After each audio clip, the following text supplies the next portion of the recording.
ყველას გილოცავთ, მთელს ერს ულოცავ, ღმერთმა გახარებული და ჯანმრთელი და ბედნიერი გვამყოფოს ყველა.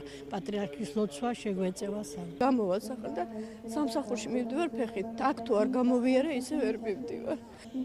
ერთადერთი რაც გული დამწყდა, პირველი ხარება, რომელსაც არ დაესწრო ჩვენი პატრიარქი. შევედი თუ არა, აი ეს პირველი დღე, პირველი ხარებობა, რომელიც არ მოგვილოცა ჩვენმა პატრიარქმა. გილოცავთ ყველას, რომელსაც საქართველოს მრავალს დაესწარით და რა ვიცი, მშვიდობას და სიყვარულს და სიყვარულს გისურვებთ. მრავალს დაესწრო ჩვენი ერი გაბრწყინებული, გახარებული და სულ გახარებული ყოფილიყოს.